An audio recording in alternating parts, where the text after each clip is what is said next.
So let's talk catalytic converters that are smoking, because it's one of those car issues that can make anyone's heart skip a beat. You're driving, and suddenly white smoke starts billowing from underneath. At best, it's embarrassing. At worst, it's a big repair bill. First, let's settle the debate.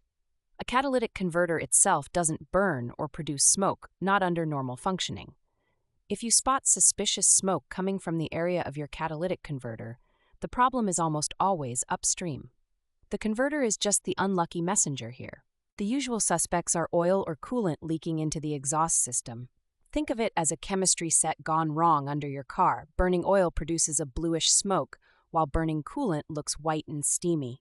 Both are a fix-it-yesterday situation, not a wait-and-see. I've seen a lot of people ignore this, hoping the smoke will magically disappear. It won't, and you're risking not just the converter, but also the engine. Replacing both? That's a $4,000 day, and nobody has that sitting around for fun. So how does oil or coolant get into your exhaust in the first place? Worn piston rings, bad valve seals, or even a failed head gasket can let fluids sneak past where they're supposed to be. The result? The catalytic converter gets smothered in stuff it was never designed to handle. When your catalytic converter is exposed to these fluids, it clogs faster than a Portland storm drain after a fall rainstorm. This means less efficiency, worse acceleration, and your check engine light becomes a permanent dashboard accessory.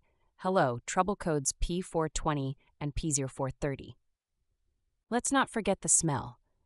Burning oil has a bitter, thick odor. Coolant tends to smell sweet, almost like pancake syrup. But don't get nostalgic. These are scents of wallet pain. If you catch a whiff, don't ignore it. Get under the hood, or better yet, get a mechanic on the phone.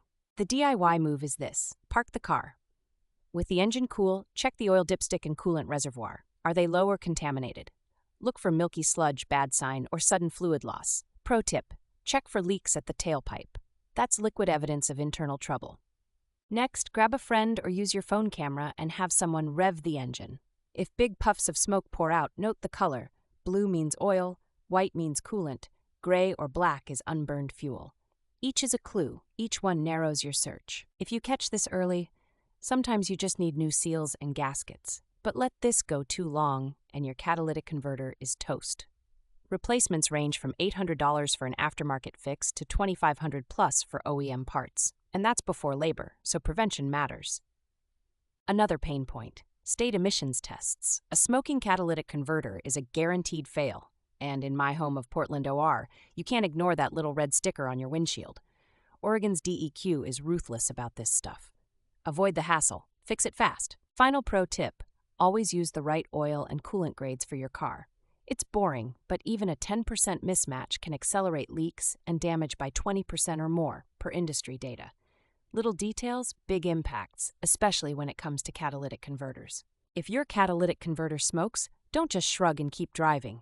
Diagnose quickly, fix upstream leaks, and you'll save an engine, a converter, and thousands of dollars. That's pain avoided, and in car repair math, that's about the best math you'll ever see.